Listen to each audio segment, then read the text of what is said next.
आप देख रहे हैं अल्फा डिफेंस हिंदी में आपका स्वागत है।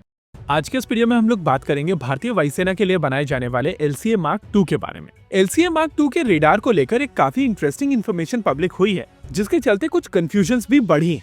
इस वीडियो के दौरान पहले हम लोग इस अपडेट को समझेंगे, फिर समझने की कोशिश करेंगे कि पहले जो अपडेट्स निकल कर आए थे वो थोड़े डिफरेंट क्यों थे।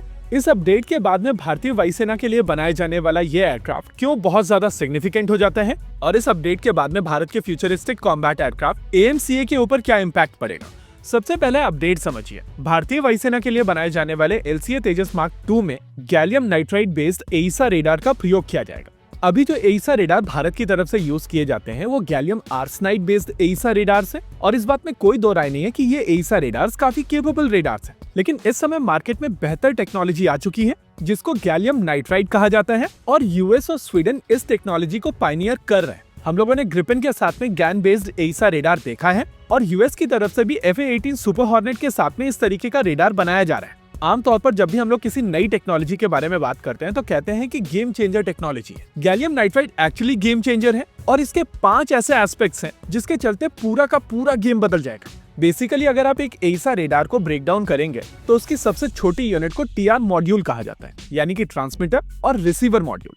Gallium nitride based TR modules आपको ज्यादा आउटपुट पावर देते हैं, और इसी वजह से एक्चुअल AESA रेडार की रेंज बढ़ती है, साथ ही साथ इनका रेजोल्यूशन भी हायर होता है। यही कारण है कि GaN based AESA radar gallium arsenide based AESA radar की तुलना में 1.5 गुना ज्यादा रेंज प्रोवाइड करते हैं। इमेजिन कीजिए कि आपके पास में एक gallium arsenide based AESA radar है जिसकी रेंज 200 किलोमीटर है, और लगभग उसी फॉर्म फैक्टर के साथ में अगर एनिमी के पास में दूसरा एक AESA रेडार है जिसमें गैलियम नाइट्राइड टेक्नोलॉजी का प्रयोग किया जा रहा है, तो वो आपको 300 किलोमीटर की दूरी पर देखने में सक्षम होगा, और BVR कॉम्बैट में 100 किलोमीटर तक की एडिशनल रेंज आपके फाइटर जेट को प्रैक्टिकली ऑब्सोलीट बना सकती है। इसके अलावा गैलियम नाइट्राइड की पैकेजिंग काफी ज्यादा डेंस होती है, यानी कि सेम एरिया के लिए आपके पास में ज्यादा TR मॉड्यूल्स होंगे, यानी कि एक तो आपकी एफिशिएंसी ऐसे ही बढ़ी हुई है, और अब आपके पास में उसी नोज साइज के लिए ज्यादा TR मॉड्यूल्स भी हैं, यानी कि आपकी रेंज फर्दर इंप्रूव होगी। तीसरा एस्पेक्ट है LPI, यानी कि लो प्रोबेबल इंटरसेप्ट। AESA रेडार में फ्रीक्वेंसीज काफी जल्दी हॉप करती हैं,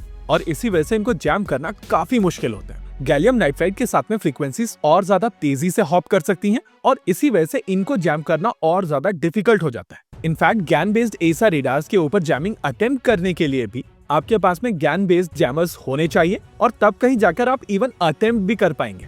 थर्मल एफिशिएंसी की अगर बात की जाए तो गैन बेस्ड सिस्टम्स को कूल करना और ज्यादा आसान हो जाता है, और इसी वजह से GaN based AESA radars comparatively छोटे कूलिंग सिस्टम्स के साथ में आते हैं। इसके अलावा गैन बेस्ड AESA रेडार्स का एक और फायदा है जो काफी ज्यादा फ्यूचरिस्टिक है, क्योंकि गैन बेस्ड सिस्टम्स के पास में गेन ज्यादा होता है, इस वजह से इनका रेजोल्यूशन ज्यादा होता है, और स्टेल्दी टारगेट्स भी इसके ऊपर दिखाई देते हैं। यानी कि कुछ हद तक अगर एनिमी के पास में स्टेल्थ फाइटर जेट्स हैं तो उनके खिलाफ गैन बेस्ड AESA रेडार्स सबसे क्रेडिबल रेडार्स होते हैं, और इसी वजह से इस तरीके के रेडार्स को फ्यूचरिस्टिक रेडार्स माना जा रहा है। फिलहाल के लिए ये इन्फॉर्मेशन कॉन्फ्रेंस कॉल के माध्यम से बाहर निकली है, और ये क्लियर है कि जब LCA Mark II प्रोडक्शन में जाएगा तो उसमें गैन बेस्ड AESA रेडार होगा।